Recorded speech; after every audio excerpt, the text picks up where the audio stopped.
Good. Oh, that's not Baby. That's the Ice Cream Upwards Discord. Oh my God. No, I was about to say good morning. Fuck, that ballsed up. Anyway, welcome back. Nothing to see here. Good morning.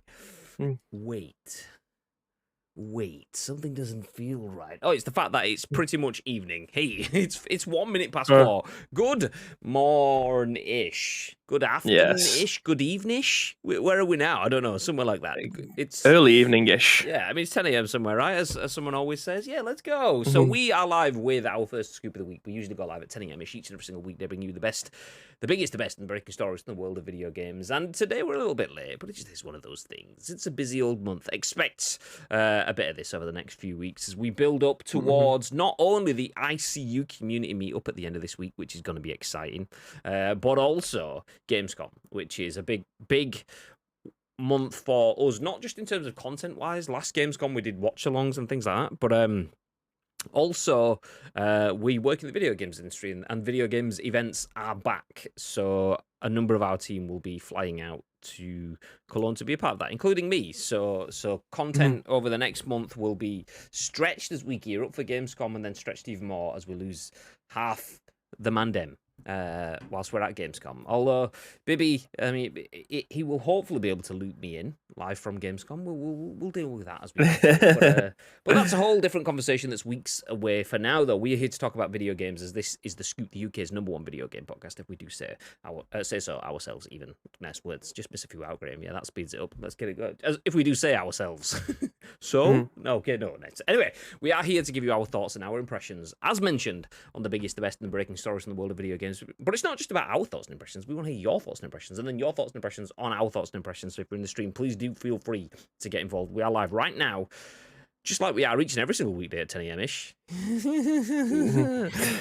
On twitch.tv/Ice Cream Uploads. So yeah, please feel free to get involved. If you are in the stream, even though it's not quite 10 a.m., it's important that you do get involved, because we turn the live stream into a podcast, a video on YouTube, and an audio podcast on iTunes and Spotify and SoundCloud and Google Play. So there's lots of places where over 130,000 people have watched and listened to this podcast on demand. So please do feel free to get involved on behalf of those beautiful people. Before we jump into the news, a couple of things. I've mentioned one of them is the community meetup this weekend. If you are coming to ICU HQ, we can't wait to see you. If you're not coming, don't worry. Don't worry, it's fine. We will have a live stream, so you'll be able to see me, Babe, and a number of the guests from the event live from our studio. Hopefully it's good. Hopefully you will get... if not, I mean, we can't give you the entire atmosphere. Well, hopefully it's a good atmosphere at first. I mean, you know what that West's like. Yeah, damn. Hopefully we can bring you a little taste. Not literally, because other people will be tasting plenty of things, but hopefully we can bring you a taste of the atmosphere just that we will have there. If you can't make it, don't worry. We'll bring you some form of a show. As well as that, !PUBG RR in the chat. We are almost at the precipice of our PUBG RR broadcast content. I mean, the summit was just over a week ago. We had the Royal Rumble event live from our studio. It was fantastic. You guys ensured that we earned over 155,000 views on that one stream alone, which is ridiculous. But to mention as well, on top of that, we are just about to announce who has won the final headsets. That's one for the highlight of the tournament, and one for someone that has got involved with following and retweeting. We just need to do one little bit after this stream where we clip a little bit of content. We'll put it into a social post, and depending on when that's done, we will share that today, tomorrow-ish. After that, we'll full-on jump into prize distribution mode. This is bullshit. Rigged. This is bullshit. Rigged. Exactly.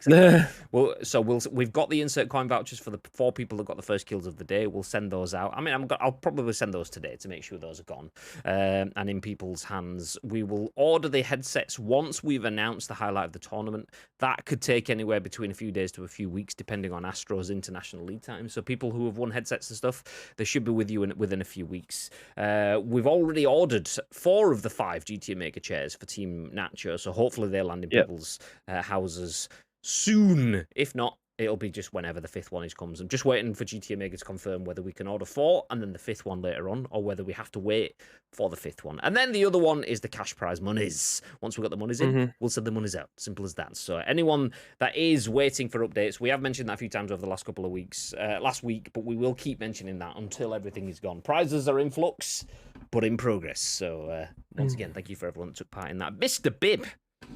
Yes. Hello, Graham. How are we doing? How are you feeling on this bright and early Monday morning? Refreshed after my waking up from my night's sleep. Only a solitary hour ago, Graham.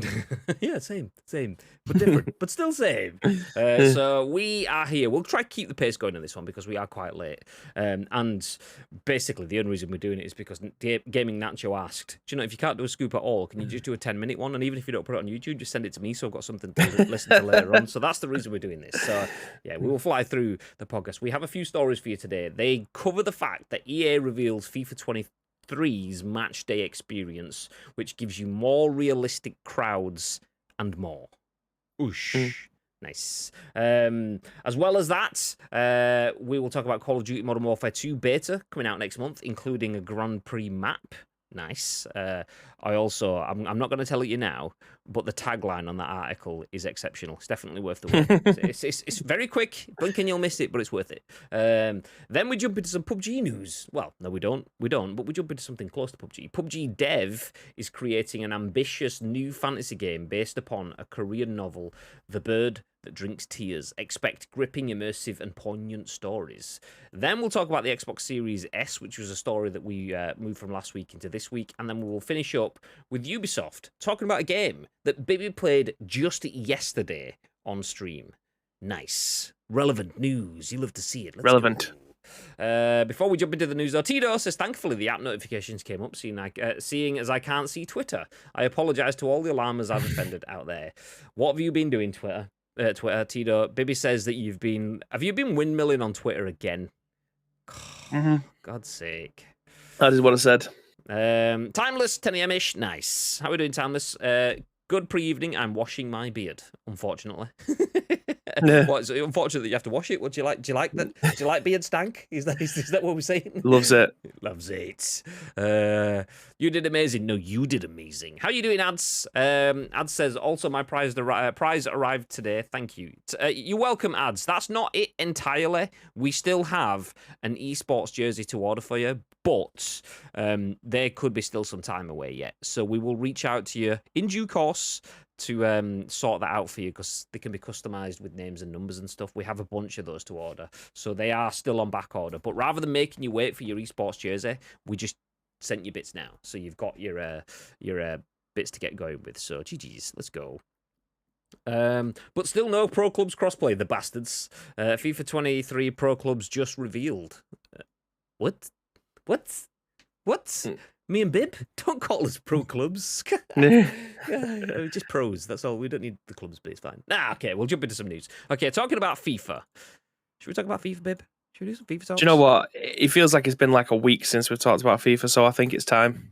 Well, let's do it then. Let's talk about FIFA. Jordan Midler at VGC has the first story. It says, EA reveals 23 matchday experience, more realistic crowds and more. Post-goal sound effects now include sirens, buzzers, and more. It's like being in Salford. Woo!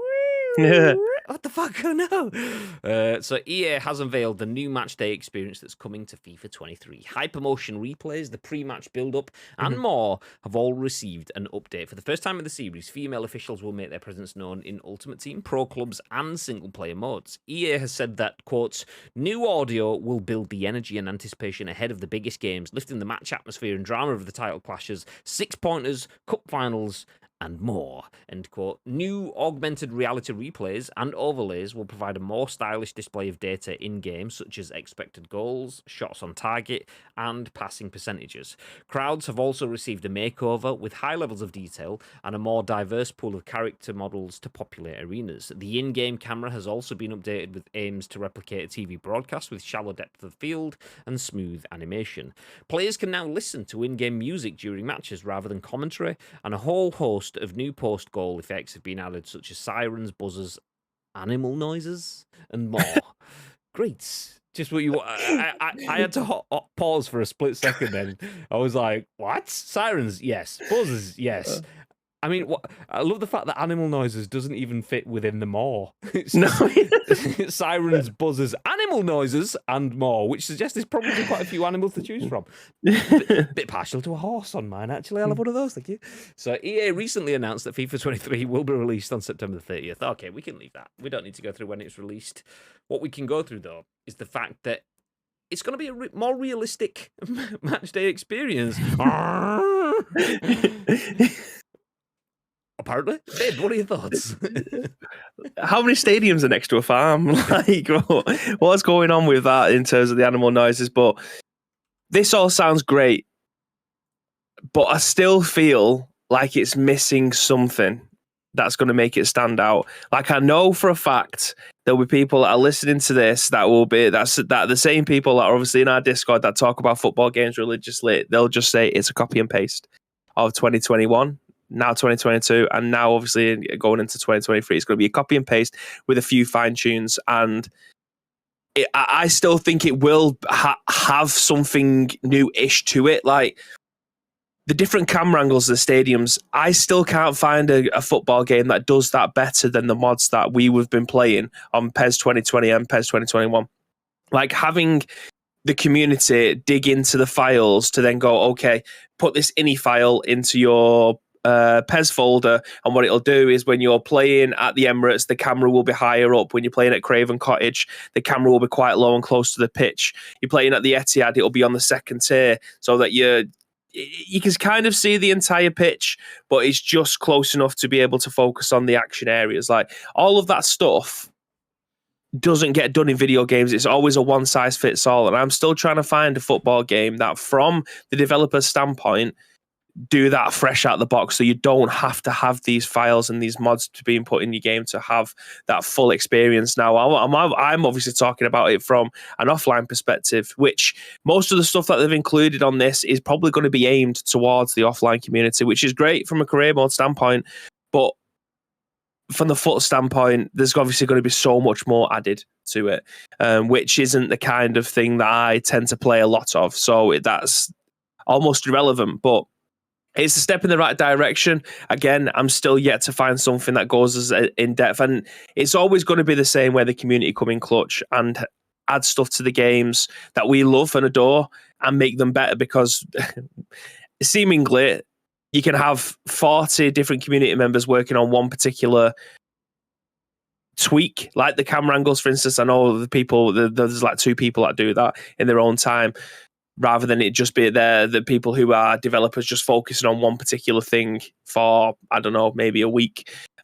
More hands on deck is essentially what I'm saying from the community standpoint. They can add more features because there is more people that are willing to be able to do that off their own back, rather than obviously a dev team that may have 200 people on there, but there might be 1,000 community members doing their bit.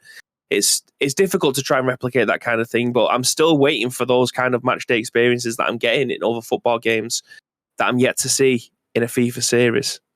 Yeah, no, I agree. I mean, that's the thing as well. There's all sorts of other things that come into this from a developmental point of. Usually, the key thing is, I mean, it used to be back in the day, going gold, but that's irrelevant now because it's all live service online and whatever. But launch is what we'll go for. Or deadlines. More realistically, that is the problem. Is we could spend ages making it so that we can have things that allow you to move cameras around and make it so that the camera angle sits in the right place for each stadium, not just 100 feet up in the air looking down at a 45-degree angle or whatever. Not that any stadium will have that, because that would look fucking horrible.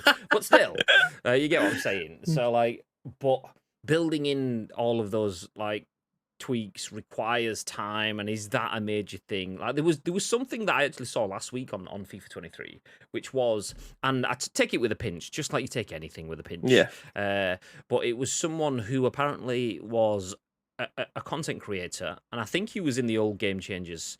It might have even been shared in our Discord. Someone might have shared it in the Discord. I can't remember.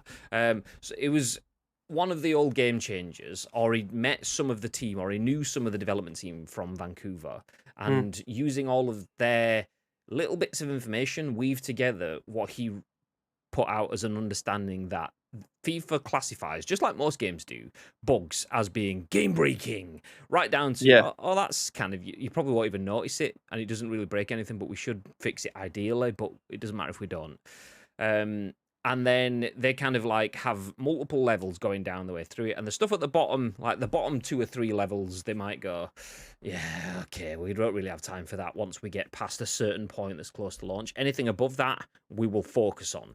So if you've got shit bugs that just get forgotten, it's effectively incorporated into the game once it's out and they're rolling and they go, sorry, we'll try fix that next year.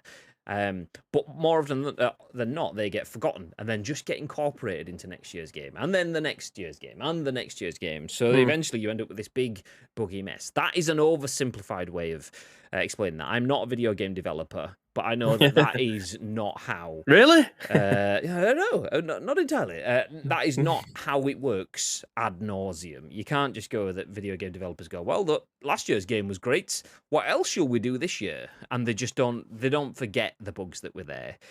It will just be a case of the same thing probably happens again. The bottom 3 rungs, which are stuff that you can play around, are less important to than the fact that we've just added a new weather engine that suddenly makes everyone just go see-through or something like that, because that's game breaking. So okay, we'll fix that shit, and the other stuff, be it a hypermotion tech or whatever marketing jargon phrase they're going to add in, they'll fix that stuff, and then if they get time to it, they'll come back and they'll fix the little bits that were there last year and the year before and the year before. More often than not, no. Okay, well, eventually they'll get to the point where they fix it, or they'll just reshuffle the engine and go again, and all the crap that was bugging that engine for years, quite literally, no pun intended, will be gone, because we'll jump over to Frostbite 2.0, 3.0, 7.0, whatever it is.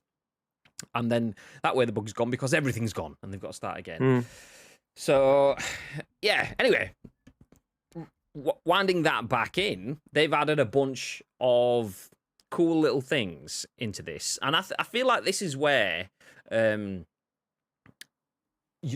is 2 significantly different audiences in this.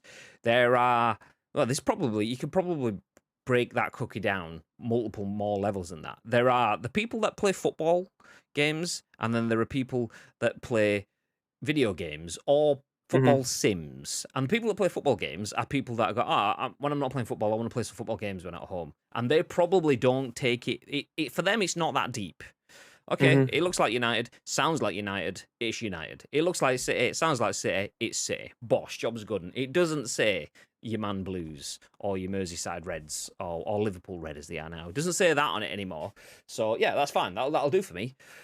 But then you'll get people that are video game people, or people that, for them, it is that deep, that will look into it and they'll be like, yeah, but there were so many little things that were there last year that needed to be worked on. And that comes back to where we talk about video games. We on Ice Cream Uploads are the 10%. We are on the internet, in our bedrooms, talking about video games. We, whether we like it or not, are nerds. We are video game online nerds. So we take this shit quite seriously. So we are the people that want things to be better, that want that thing to be tweaked. And some of that filters into the mainstream, definitely does. Filters down into the big crowd, but not all of it. Most people are just happy for that little bit of escapism. Some people, for them, it might be 3-4 hours a week, so I don't even have enough time to notice the bugs and stuff. So looking in the chat, I see ads with comments like, it's literally FIFA 22.5. To you, it is.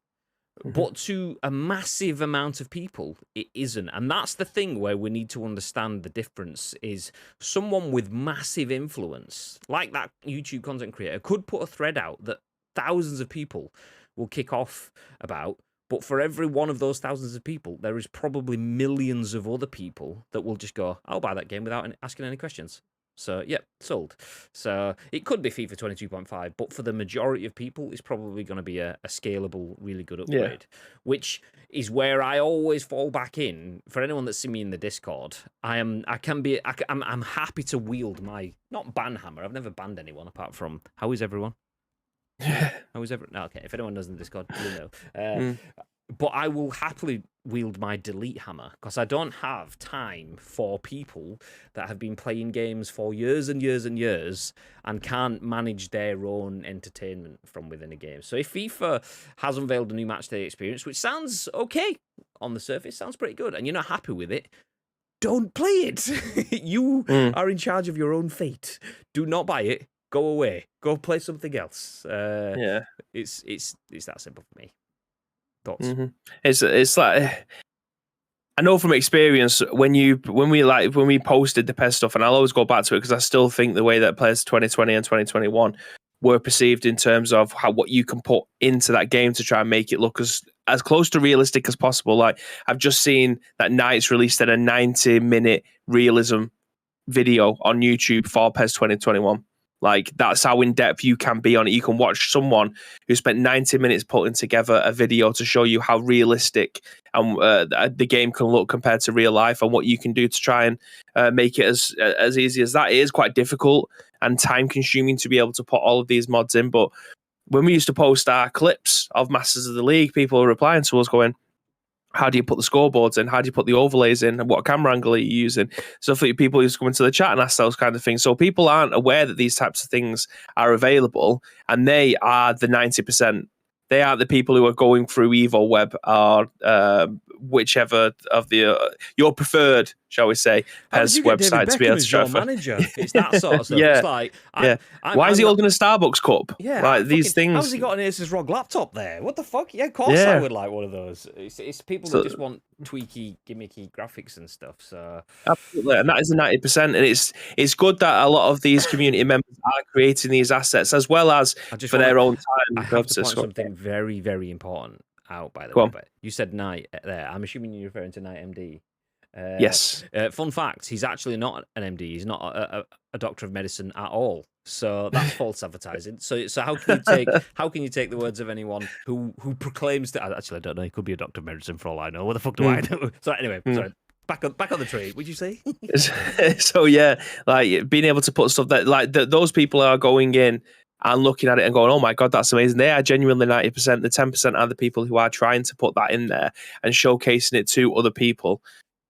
That's the difficulty of trying to break through to the mainstream, because the mainstream is the mainstream. It defines itself.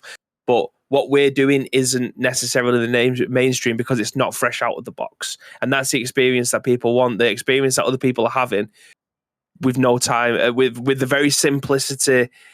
Simplistic is the word I'm looking for. The very simplistic way of being able to play those games, and I feel like FIFA are making steps with this. What we've just been through, and making steps towards that match day experience. It's just I don't think we'll ever get a game that comes close to a modded version of the game that we've been playing for the longest time now. Yeah, like there's all sorts of shit that probably isn't included because it's. I don't want to use the word ugly, but I'll go with it. It's not really one. When I say ugly elements of the game, you think the fouls and shit like that. But ugly as in like untidy. Think of what you've seen clips of a Copa Libertadores semi-final, South American football. You've got fucking streamers, you've got banners, you've got flares. There's bits of rubbish littering on the pitch and all that sort of shit. Atmosphere. That's it. You don't need any other words to describe it. That is just atmosphere. And how can you put that in a football game that isn't going to get in the way of someone's playing visual experience? All of a sudden, all of those flares and streamers and smoke that are in the stadium just need to disappear as soon as you kick off. I can't see it. There's fucking random bits of smoke and bits and shit in front of my screen. I've lost because I couldn't see because fucking someone else's flare was...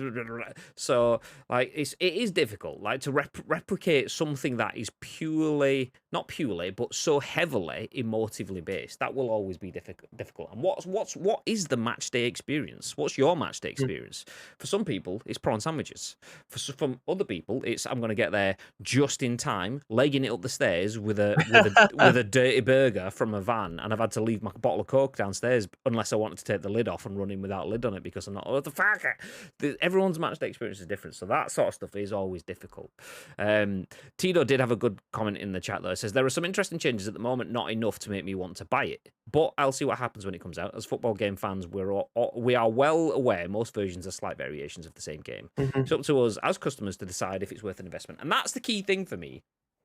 Is people liked FIFA 21, 22, 23. Some people didn't, but people did.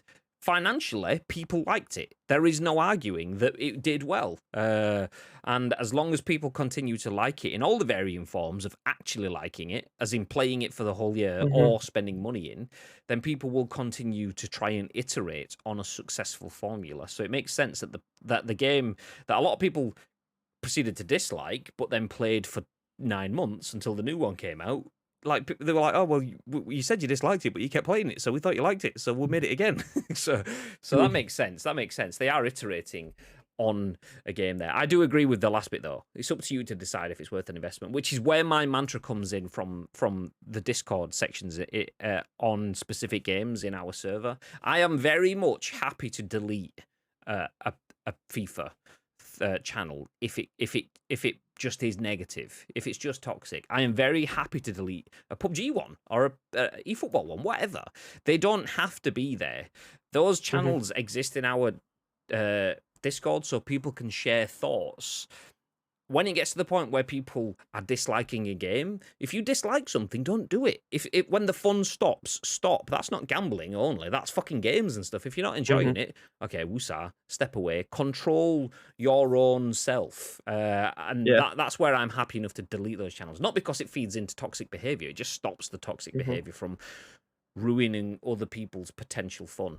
And that's the thing with those things. I don't want to mod our channels to that extent. I would rather them not be there than need to be modded, because video games and not evolving fast enough is a subjective experience. And if other people are enjoying it, then let them.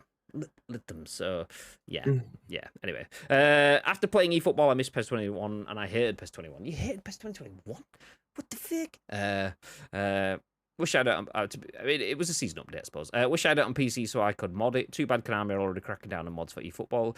Even EA would likely admit it needs a rebuild from the ground up, but that's not realistic. We've seen the pain eFootball has gone through with that. Is it worth that pain to EA when it's making billions a year? I mean, it will be. It definitely will be worth that pain. It's one of those things that has to happen. Sometimes you have to reinvent the wheel. Sometimes that engine does need that upgrade, but it's a matter of how long can you get away with it. And if they can make marketable upgrades, then they will continue to do that. And if there are new technologies, so like plumbing in ray tracing and things like that, they might not have nailed that stuff down yet. So that could be ways that they visually make the game look better for the next couple of years and so on. But yeah, it is a massive investment. Not only changing to a new gen, which they're already doing, incorporating crossplay, which they're doing ish, and it's still a big drop bollock, that, by the way. Absolutely, completely. And pro clubs, for those of you that aren't up to speed, they're not having crossplay in pro clubs, which is the biggest drop bollock. I mean, not in terms of their finances, but in terms of bringing two communities together, i.e., PlayStation and Xbox. Like the amount of content and eyes that would have been on anything that they did with that. I'll tell you why it's a drop bollock. I'll tell you why it's a drop bollock. Go on. Because if they'd have had crossplay in there, then they'd have probably got Graham Day on Ice Cream Uploads playing their game a little bit more often. But now there's no crossplay in there and we can't get everyone from across the community in there, then I'm probably not going to play it unless we have another subathon or something like that. So there you go. Yeah, you've lost out on this. You've lost out on this, mate. Yeah, of course, mate. So there you go. I think I've had more enjoyment for FIFA 22 because I haven't played it since 18. Could people just need to do this? Possibly. I mean, I have admittedly taken steps away from football games. I think it's pretty obvious. What do I stream and play all the time? It's PUBG. I got into my job because I was massively into football games. What I wanted from football games and what football games will give to me weren't necessarily the same thing. So I evolved where I could pick up my fun from.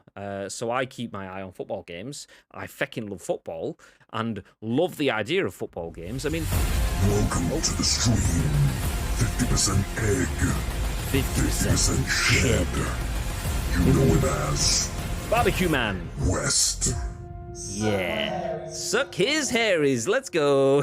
Thank you very much, Tino, for the West. It's been a while. West's kind of like me. Either he just doesn't want to interrupt with his command, or he forgets it's there. I always forget that I've got a command in like a Nacho stream, and it's like 4 hours in. I'm like, oh fuck, yeah. Oh, it's too late now. I've been here for hours. I'm not gonna do it now. So yes, there you go. Where did we go? lost it. The Discord is not a democracy; it's a grey-democracy. I mean, it is. To be fair, it is a democracy, and it's not. It's also somewhere where I have to spend my time. Other people are choosing to be here. This is something that we need as part of it. So it's like your house is not a democracy, and it shouldn't be. The Discord, we want it to be a democracy of sorts, but it also needs to cater for specifically mine and Baby's mental health. And if people are just being toxic as fuck, then fuck democracy. I ain't got room for toxicity. Get the fuck out of here. So I agree. I want it to be democracy, but I also don't want shit. So I'm happy to just go get rid of that section. We don't need it anymore. We don't need a FIFA 22 section. If you want to talk about FIFA 22, you can do it in the tweets or just in other bits elsewhere. But yeah.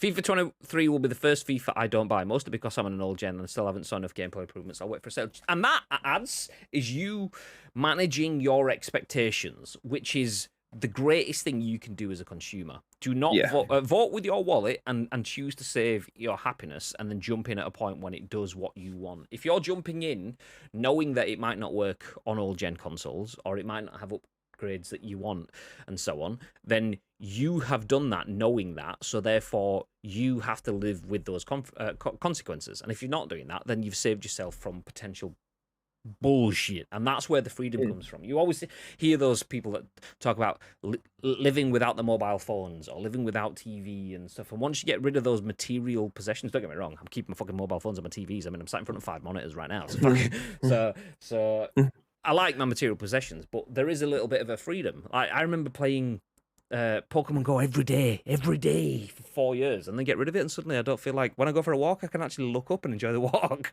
not try and catch this Pikachu that's not there anymore. It's gone cold turkey. Yeah, exactly. So it can be good. It can be good. That said, video games are exceptional if you get out of them what you want or what you need out of them. If you're wanting it to give you something that's not there, then you're addicted. Good, that addiction. Evening West, how we doing, dude? The one mode that needs it the most, RIP ICUFC. We'll be back. One day. Same. Ted Foodie Naught would be all over crossplay pro clubs. Exactly. I mean, it's the fact that I can't have Tito carry me on a game for a change. That's the reason why I'm not playing pro clubs until Tito's in it. Until Tito's in ICUFC. Nope. We'll never see Goth FC now. I mean, we kind of got a bit of Goth FC in the Subathon. We did get the Nietzsche in. Cleared my shed out yesterday. Nice. Are we? Is that because you've got time? The kids are around, no streams and stuff, or are you planning more shed streams, or what's the crack? Sorry for interrupting mid-flow. You've said that before. Anyway, next story. From one game. Yes, there you go. Sorry for interrupting mid-flow. From one game that is quite successful and divides audiences to another. Let's talk about Call of Duty. This time, Modern Warfare 2 beta is out next month, including a Grand Prix map. Tagline, Arms Race. I told you it was a good one. Ed Nightingale at Eurogamer. A GG. Nice. So the beta for Call of Duty Modern Warfare 2 is set to arrive next month across PlayStation, Xbox, and PC, and will include a map on a Grand Prix track. The Marina Bay Grand Prix map is inspired by the Singapore F1 street circuit of the same name, but with a much darker tone, of course. The open beta will take place across 2 weekends, with PlayStation players able to access the first exclusively. Here's a quick look at the playable Grand Prix map. Okay, we'll watch it. Potentially sensitive content. Loud noises because it's got guns and stuff. So there you go. I'll leave that on the screen now. The PlayStation exclusive weekend is from the 18th to the 20th of September, with early access available from the 16th for those who pre-order the game. The following weekend will be open across all platforms from the 24th to the 26th of September, again with an early access window from the 22nd to the 23rd. Let me hit pause whilst it's rolling. The beta will provide access to an advanced look into the game's multiplayer, including maps, modes, weapons, and other features, according to the official website. More details will be shared on a live stream on the 15th of September. Bib, Call of Duty, thoughts? I don't know if I want to go down this rabbit hole again of Call of Duty. I feel like I've come to the natural separation of my desire to play Call of Duty and my want and my needs to play Call of Duty. I always feel like when a new one comes out, I have like a 3 or 4 week span where I just want to play Call of Duty, and then after that, I feel like I've filled my boots for 12 months. One insert coin stream. That's it. We'll come back next year. Yeah, I don't have a desire to play it. Like Warzone doesn't interest me whatsoever. It's not a battle royale game that I want to get involved in. I can't be arsed learning the maps. I can't be arsed learning the metas. People will be dunking on me constantly because I've been out of the loop for so long. I'm not interested in it. Playing, I loved playing Call of Duty for Search and Destroy. That was the only reason I played Call of Duty so much, because I absolutely adore that game mode. Our team deathmatch, they're the two things that I get involved with. And then after 4 weeks of constantly playing it, I feel like I burn myself out. It's not like Football Manager that I can just play for 12 months, 8 hours a day, no problems. Or maybe not to the degree of Fortnite is. I can play that for 4 or 5 hours and not get bored of it. I don't know. I feel like I've come to a pass now with Call of Duty. Do I want to get involved with it again? I do enjoy it when I play it. That's the issue I have. It's booting it up. It's making the first step of opening up your console menu, going to Call of Duty, pressing X on it, or A if you're playing it on Xbox, and then getting involved with it. That's the first step, and I can never do that because I feel like there's all these other games that I want to play instead, and I don't know how genuinely they turn that around for me as a consumer. And that is where I am with Fortnite right now. Although I did buy Spider-Man yesterday. Let's go, baby. Of course you did. I told you it'd be coming back. I told you it'll be there. Yeah. And then I got the notification that it was there. I accidentally went in and bought it by accident. Anyway, enough of that. No, see, I kind of agree. Call of Duty is one of those games. Like when I was talking about taking a step away from football games, you can see multiple genres that I've done that with. I've spoken about how I used to play a lot of racing games, and then I played it to the point where I've done everything. I don't really get anything new from it. I'll go away from that. I don't play racing games anymore. Football games, love football. Love the idea. So, football games is one of the best social things ever. Playing football games, particularly if you can get some form of couch co-op, if it's digital, like Crubs, nice. bit of pro Crubs, let's go. If you get some pro clubs on, yeah, same thing, nice. Call of Duty feeds into what I get from PUBG. PUBG has given me, it's evolved that for me. Call of Duty doesn't quite give me that. Call of Duty, because when I say Call of Duty, I mean multiplayer, team deathmatch, headquarters, search and destroy, all that sort of stuff. The sort of like rinse and repeat 5-minute, 10-minute games. Okay, that was good. Fucking loved that shit. So a nice Call of Duty Modern Warfare 2 with TDM. I was always a TDM person. Particularly when I was playing with people I know, so we actually had comms and good team players. Nice. I'm up for that. I wish Call of Duty wasn't so mainstream, because there is no game. We were talking about this the other week, last week, when we were talking about PlayStation not happy that Microsoft are getting it, and saying that there is no game that has as much development. There isn't. Look at how good it looks on every map, on every console. It looks great. Look at how good it sounds when they invest time into bullet sounds and so on. It sounds pristine.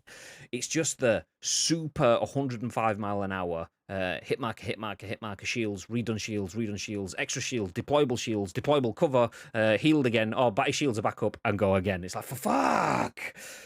Apex is the worst for that. Oh yeah, definitely. Apex is, oh god, the sound of you hitting the armor constantly.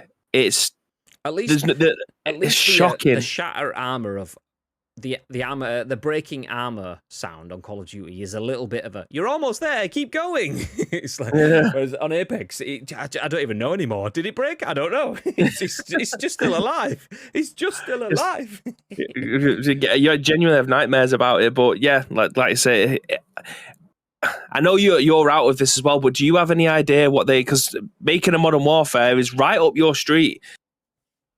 But is that the kind of thing that wants to bring you back? Is that when you turn it on, rather than doing your PUBG dailies or alongside your PUBG dailies, is that what is going to make you think, okay, Call of Duty, I'm feeling a bit of that tonight? Is it rolling back the years of having 3 or 4 other people with you in some sort of comms that will, bring you back and want to be able to hop into some games? Like, what do they need to do basically to bring you back into playing Call of Duty alongside your PUBG stuff? Well, I'm an old man now, so I am PUBG does cater for me a little bit better in that sort of sense. I love the idea of jumping back into Call of Duty and jumping in with James and Martin, my mates who I'd usually play with, and anyone else that wants to jump in and just running some squads in Warzone. That would be great for me. It's just the fact that everything is so fast-paced because that's what people like. That's what's good to watch. Just yesterday, I was watching clips of the LA Thieves winning the COD League against, was it Atlanta FaZe? But even that was just like, I've played a lot of Call of Duty. I've watched a lot of esports, and it's just like fast, super fast. And if you don't watch the game at that level, you can miss so much. And I've watched a lot, and I missed quite a bit, kind of thing. And that's what the gameplay is like. At launch, everyone's like, "Oh, this is fun, this is cool." But then after 6 months in, if you're not been playing it every day, it's just like no point. And I know PUBG's kind of there now, but if my mates out there, I probably won't have as much fun playing Warzone single player. I can have some good fun on PUBG because I can do some smoke distractions. I can fucking do some full-on aggressive LMG plays off the back of a motorbike where I've just jumped onto the back seat to shoot people, and there's genuine skill gaps in there. And I don't feel like the same stuff exists in Call of Duty. So what could they do to bring me back? What they're doing, but give me something a little bit more in terms of more, how do I put it? Unwritten narrative. That's what PUBG has. PUBG doesn't have a story, but it has a narrative that you write every time you go into that game, and you can choose to write it how you want. And I don't feel like you get the same variety in Warzone. Everyone's always running the same gun. Everyone's always watched a YouTube video to tell you what the current meta is, and everyone currently runs that meta, and that's the way it is. And even though that exists in Call of Duty, not everyone is running the ump. Sometimes you'll just get Panzerfaust to the face. Bibby runs around with an M16 with a 2X and fucking takes down full squads. Let's go, baby! It's a common weapon in it, obviously, in PUBG and stuff like that. But I do agree with you. Having a loadout, a specific loadout that you can tinker with before you get into a game, and then when you find a crate, you can just dip in and get the best sniper rifle that's available to you because you've unlocked it readily and available. Like that takes out the RNG of the game, and I do believe that's what's probably turned me off from it, because I know that it's not completely random. I know that if someone ends up getting to their crate early doors, you could buy the crate to bring it down and then be able to get whatever gun you want. That's another feature that turned me off it, because there's no RNG. That's what I love about most battle royale games. They've got a ton of RNG in there for you to be able to, okay, if I land at the same place 14 times, the chance of me being able to find the exact same attachments, the exact same guns, a backpack right there, or some grenades, it doesn't exist. Yeah. They don't. It's completely different every time you play it. That's what you're saying about having a different narrative every single time you play it.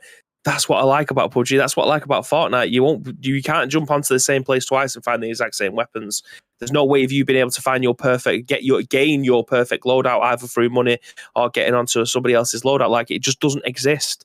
Whereas it does in Call of Duty, and that's what turns me off. Yeah, I mean, Warzone. There is. I mean, jumping into PUBG, there is arguments from hardcore PUBG fans that have been playing it since day one that'll be like, the loot is just so overpowered now compared to what it used to be. To make it more attractive to the general audience, loot is more available. Like, usually you can find within a few minutes you're in the game with a DMR, maybe not the one that you want with the scope that you want, and an AR. Once again, maybe not the one with all the attachments you want, but you've usually got something. You might have to run an SMG instead, but you can usually get something decent. Whereas the original idea was that it was a proper fight for survival. The issue was that people wanted to, like, okay, I'm 10 minutes into this game and I've still got a fucking spatula, whereas Bibby is dressed like Robocop down the street. How is this fucking fair? And in theory, a couple of well-placed shots, boom, boom, boom, headshot is down. Fuck yeah. But in reality, it's probably not. So they started to balance that out over time. So I get that. But there still is the random stuff. Like, for a lot of people, having no grip and no compensator on it means that you're just going to be looking at the moon in one full spray. Others, I can still stick a 6X on it and destroy you. Lotus, looking at you, who's in the chat, by the way. He, your nan, goff, 5 more sleeps, woo, rat-tat-tat-tat-tat. Weird, I thought I was in a resub message. Nice. So yeah, what they could do for me is what they're doing. I do like where Call of Duty is in terms of the way it looks, the way it plays, the weapon styles and stuff like that.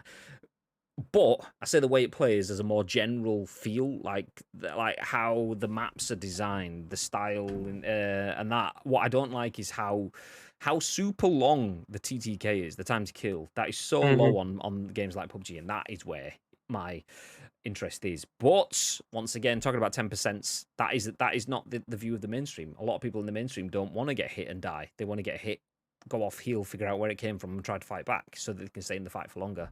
But they do have good stuff in there, like the respawn mechanics and stuff like that. I do feel like PUBG could be learning some stuff from that. But yeah. So I am interested. I would like to play it. I would definitely like to jump into Warzone. I mean, I have fucking Rambo, John McClane, and Ghostface from Scream. And I've never used any of them. I bought them and then turned the game off. So fuck's sake. I definitely want to jump in just to use them for that. Okay, let me jump back up. We'll never see. Oh, I've got that one. We'll never see a goth. Video games are great, especially when pans are brought to fist fights. Do you know what? I actually messaged Franny this morning. As he told you, I don't know if you're still here, Mystic Mac. I actually messaged Franny this morning because I watched the PUBG report back, and I genuinely thought at first I thought it was a joke. This is nice. I've bought something for Franny as a bit of a joke off the back of it, and then when I went back and watched the PUBG report, fuck, it was salty. So I was like, actually, are they joking? These guys are pissed. So I messaged him this morning about that actually. So yeah. No, it turns out it's fine. It was just you just got owned. That's all it was. Not you, obviously. No. I've told by design, Graham. Tears are salty. So well, I suppose. There is that. Big old cupful. Big old. I told him I'll play through. It's quite interesting because now I've watched his kill cam, his PUBG report feed. You can't actually watch mine because my stream was off. I was dead. However, I saved the video because when I was in his stream and I thought, oh, okay, he's taking this a bit. So I saved my video, and if you watch my video, you can see how. You watch Franny's stream, we're a bunch of dicks. You watch my video, well, these guys are a bunch of dicks. So it's amazing how it plays out from two completely different perspectives. But yeah, I'll show you that Wednesday. More shed action, hopefully. Nice. Call of F1. Yeah, exactly. Imagine if you can get one of those F1 cars as well. Shit, someone's shooting you. Oh, fucking hell, he's gone. I love Ghost Recon. Yeah, it's all right, I suppose. We'll talk about that one in a few minutes. I'm going to pick up the pace as we jump through some articles now, so we can get to that though. COD Gunfight is my jam. Bibby, it's cross, not X. No, it isn't. That's not ever been treated by the official PlayStation account. Tweeted by the official PlayStation accounts or anything. So leave it. It is, and it's fucking mental. I mean, it makes sense because triangle is a shape, circle is a shape, square is a shape, X is a letter. It's like, okay, well, that's a good point. Because you don't say O, press O or 0. It's fuck. Yeah, okay, fine, fair enough. It makes sense. I understand what you're saying, but fuck you. I'm not taking the logic. But this time we'll ignore the logic. It's like GIF and GIF. No. I'm awful at COD, but I never tried to get better. I just quit playing for weeks. Same. Felt that. Yeah, I need to play Fortnite again, but got burnt out, so we're waiting the next season. I started playing it yesterday just so that I can get Harrison Ford. I want not Harrison Ford, Indiana Jones. I want Darth Vader, but I feel like the leveling up was a bit slower this time, so maybe I won't get that. Well, it was the last season as well.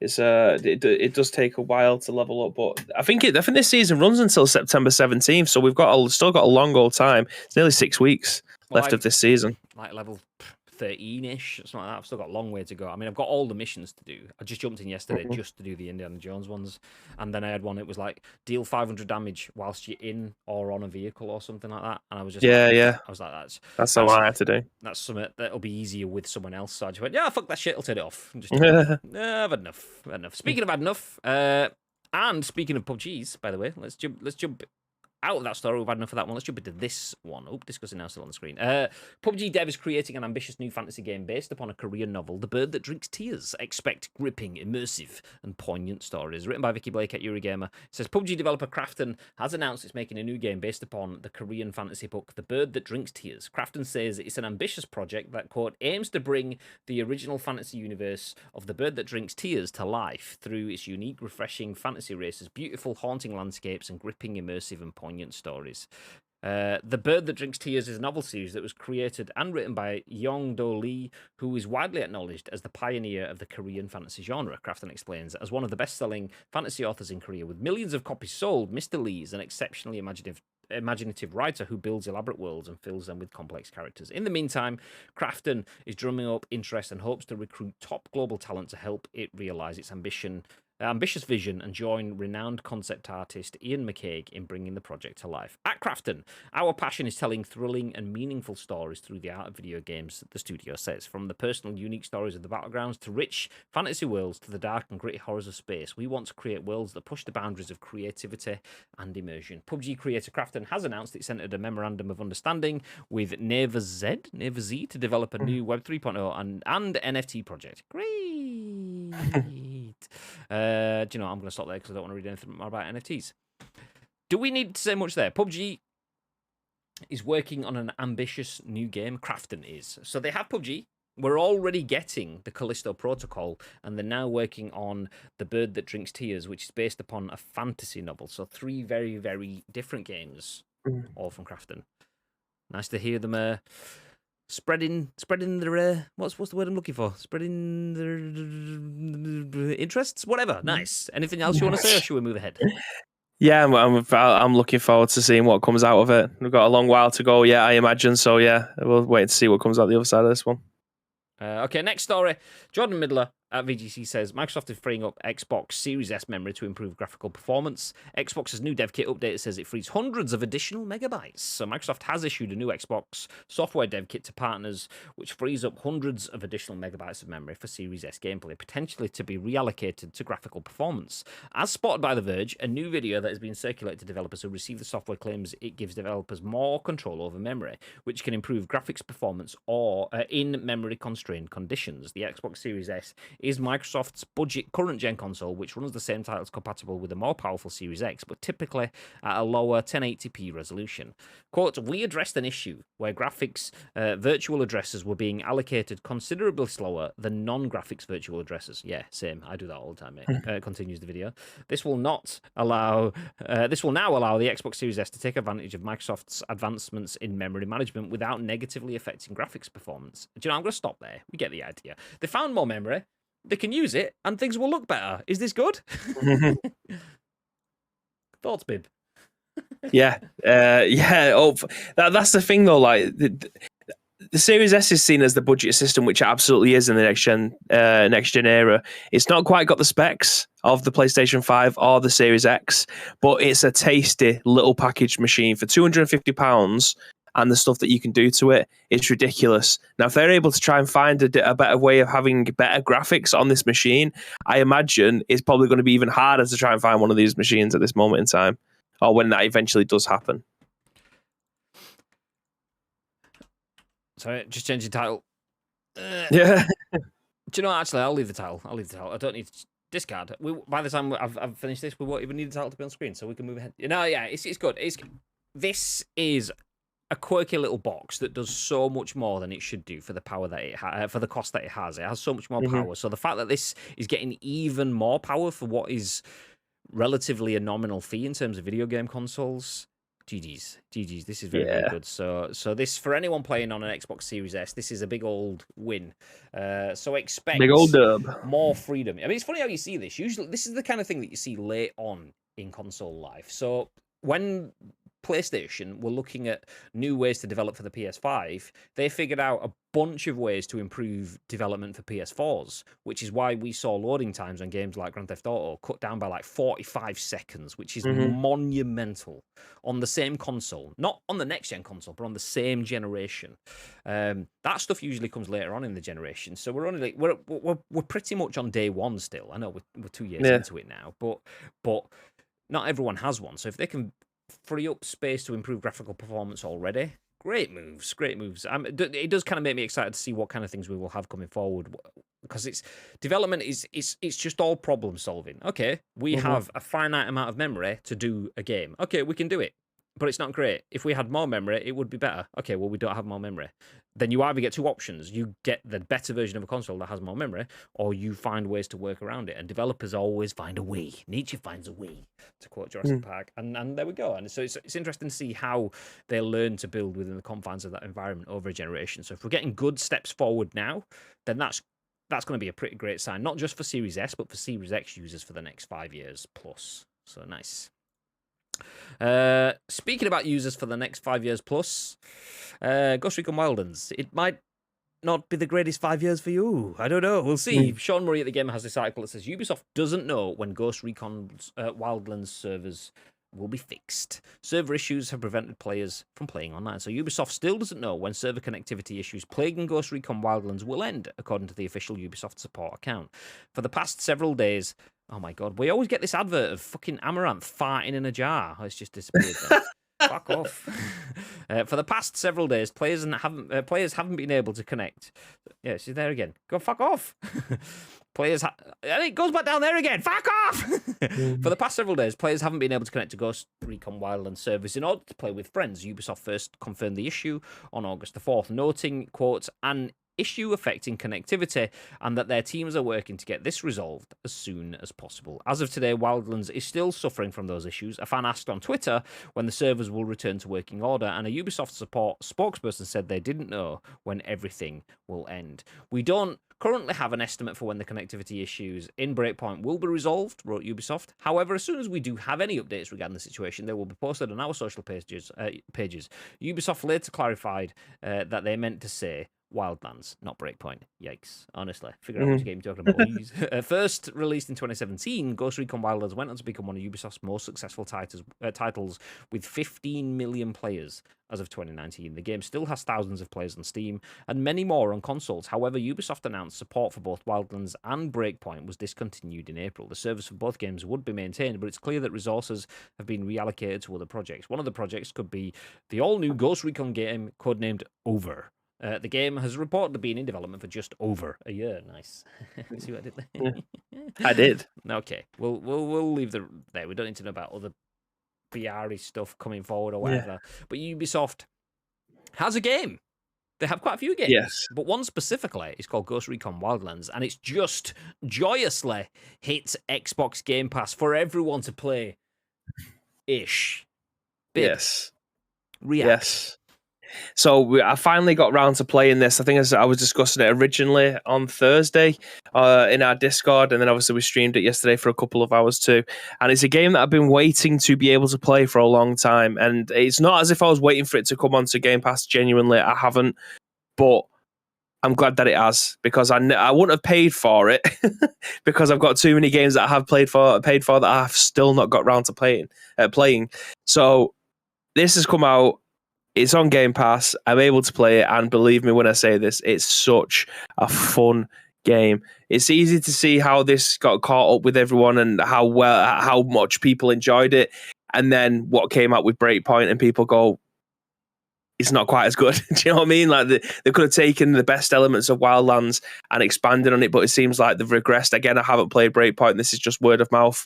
So I won't give a full detail on it until I played it myself. And then, actually, Wildlands is a hell of a lot better. But for all intents and purposes, Wildlands is a fantastic, fantastic game. If you do have Game Pass, I do encourage you to go ahead and download it. We'll play together, or not in this instance, because it looks like the servers have gone down and they don't know when it's going to be fixed, which leads me to think that is probably not going to be coming back, which is bizarre considering a brand new audience has got all this game with it being on Game Pass. You'd think that they would probably put the servers back on and reactivate them if they had gone down previously, but it seemed to have gone onto Game Pass at the very same time the servers have gone off. I don't know if that's a coincidence or not, or that's just something that they haven't been able to tie together. Yeah, I feel like, for me, I don't feel like this is the end. Because if they knew that this wasn't coming back and they weren't talking about it, that could be seen as deliberately misleading consumers that could be buying the game. Obviously, it's free on Game Pass, but people could still buy the game and then have no servers but then they know that they're not going to come back on. So I feel like this is like, oh shit, either someone's done them dirty, like they've got access, like when it's gone to Xbox, someone's got access to some form of back-end code and gone, ha-ha, pull plug, yoink, maliciously, or in moving to Xbox, it's just gone. They've broke something. Fucking one of the servers in the back of the fucking suite's on fire, and they've not even realised. Shit, there's an extra 17 million people coming onto this console. Boop, boop, boop, boop. Maybe something like that. Maybe nothing like that. But I feel like it has to be coming back, because if they know that the servers aren't coming back and they're saying they don't know, that's bad practice. Yeah. So I feel like the servers will come back. It's just awkward that you give a game that was already successful, 15 million players on a game. 15 million players on a shooter game in a genre that's massively saturated as well. Go back to 2019. That was peak Call of Duty. It wasn't quite Warzone then, was it? Oh, maybe it was. I was thinking 2019 was still Blackout-y kind of time. I can't quite remember. But you've got Blackout doing bits, PUBG doing bits. You've got Firestorm's going to come in and change the Battle Royale genre. So we had all sorts. So to get 15 million players in that period of time, it was doing well. It's a good game within itself. Obviously, it's not it's not perfect. It's not flawless. Yeah. But to bring that and then to just have the servers drop out, that's a little bit awkward. So I bet someone at Ubisoft's like, what the fuck? Or I bet they know what it is, but it's one of those where support, air quotes, don't know what it is, which is the developers probably know what it is, and they're just like, yeah, this is going to be 6 weeks until we can figure this shit out. We need to change the way something is coded, which is going to take a couple of weeks to code that shit in. We need to go through some front end to get Xbox to put out a patch, which will then make it work, and something like that. I don't know. Yeah, it's Tito re-downloaded it after we watched me playing it yesterday. Not in terms of what is it we wanted. We have arranged to be able to play the game together at some point, but that obviously isn't in the that obviously isn't in the plans anymore because we can't. But he downloaded it and he was just in the chat typing away as I was playing it as well, saying he forgot how fun this game was. Like, just said no and not had Ubisoft taken offline. You could have. I had a word with Ubi. I was like, yeah, mate. Play with you. Yeah, do me a service here. I mean, fucking stop Tito playing. Bully's in the chat. Me, Bully, Lotus, West. We've all carried Tito at times. We've done our service. Bibby goes, fuck this. I'm taking Ubisoft down. It's in my skill set. Welcome in, Bully. Completed it, mate. Yeah, no, I have it. I have it. It's not as good. I have. Oh, you've played it. It's not as good. I haven't played it in ages, so it's not my fault. I think you meant. Did you mean Breakpoint by that? Yeah, I have it. It's not as good. Yeah. Yeah. Like, I mean, I think it Tito that said that. Like, Breakpoint was more that Ubisoft trap of like 2 to 3 years ago, where they were like, live service. Do we need live service? Let's make it live service, and just shit all over it, what was potentially a great game design. So Wildlands could have been something decent, and it just break pointed after that, which was just disappointing. But Ubisofts have cancelled a shitload of things, like we said previously. Hopefully they understand that just chasing cash doesn't lead to cash. Chasing quality leads to cash, and hopefully they're aware of that now. So we will get something fixed. Correct. Breakpoint equals have it not as good. Just same. Yeah, exactly. Chasing cash makes your games ass. There you go. Goob ass oft. That's what we'll change the name to whenever we release one of those. No, we won't. Ubisoft, don't sue us. I know. just in case you wonder, by the way, Ubisoft, Bibby didn't actually take your servers down, or did you, Bib? Dun dun dun. No comment, Your Honor. So yeah, there you go. That's it. Let me give you a little bit of a recap of the stories from today. FIFA 23. EA has revealed some new matchday experience stuff that is coming to the game. Some of it could be cool, but some of it could just be not enough for other people, depending on who you are. Have a look. Let us know what you think. We will keep covering that until it's released. I assume next month. Did we get released date? We did. September 30th. Next month. Nice. Then we spoke about Call of Duty Modern Warfare 2. The beta is coming out next month. Interesting, one thing that I meant to say but didn't mention is that PlayStation were talking about how, I mean, you touched on it when we spoke about it. PlayStation doesn't want Xbox to own Call of Duty exclusively because it'll be bad for them, and it will influence people's choice of consoles. Yet Call of Duty beta comes out exclusively for a little period on PlayStation for both fucking betas. Nice, great, let's go. Nice. Yeah, so yeah, No, actually, it was the first one is exclusive, and then the second one was open, but they come out to those that pre-ordered early. That was it. Just to edit my quote, but still some PlayStation exclusivity in there, but they don't want Xbox to have exclusive ownership. Cake and eat it. Nice. Does it say not as I do? PUBG devs is creating an ambitious new game called The Bird That Drinks Tears. Microsoft is freeing up space on the Xbox Series S to improve graphical performance, and Ubisoft doesn't know when Ghost Recon Wildlands servers will be fixed, but I anticipate about 7 minutes after Bibby gives up trying to stream it with Tito. Just coincidentally. Oh, I've given up now. Let's play something else. Oh, the servers are back online. Oh, no. Sorry, Tito. We just uninstalled it, mate. Yeah. Yikes. Yeah, I wouldn't get your hopes up. Exactly. And I haven't played Wildlands for ages, so I can't blame me for the server issues. No, we're blaming Bully. It's definitely Bully's fault. No, it's somewhere between Bully and Bibby. They both like shit. Tito might be playing. Fucking unplug. Ubi Tower. Sorry, Tito. I can't help it. Yeah, it is what it is. Anyway, for now, we're going to disappear. Thank you, everyone that dropped in for today's stream. It's a pleasure, as always, to have you in the stream. We will be back on Wednesday. No stream tomorrow. I am in the office, but Bibby isn't, and you know that Bibby does all the work. I just sit here and make it look good. So yeah, without Bib, this shit don't fly. So yeah, there will be no stream tomorrow at all. Not even a 4-5 p.m. one like we've got today. So do feel free to go check out some of the other homies on Twitch in that time. As mentioned, we will be back Wednesday and then Thursday and Friday, bringing you some scoops leading up to the community meetup on Saturday, where Bully will be in attendance. Hey. Don't be unplugging things on Saturday, Bully. You've already taken one server down. No more, please, mate. All right. Nice one. Before that happens, though, Mr. Bibb, is there anything you'd like to add? Yes, again, thank you very much to each and every one of you that have helped shape this show and joining it in, even if it is going live after 4 p.m. today. But if you want to help shape the remaining shows this week, there is 2 ways that you can do so. First of all, find us on social media. It is at Ice Cream Uploads across all major social media platforms, or alternatively, get involved with our Discord. If you're watching this in any of our on-demand services, go into the description below. All the links that you require will be listed there for you. But all we need from you is a URL plus your thoughts and impressions. We will give you our thoughts and impressions on the very next show, which will be at what time on Wednesday, Mr. Graham Day? Well, that will be at 10 a.m. Ish. I mean, we went live we opened up the stream at 1 minute past 4 today. So yeah, it's a little bit like that. Yeah, so ish. We'll see. That's it though. Have yourselves a beautiful day. Stick around.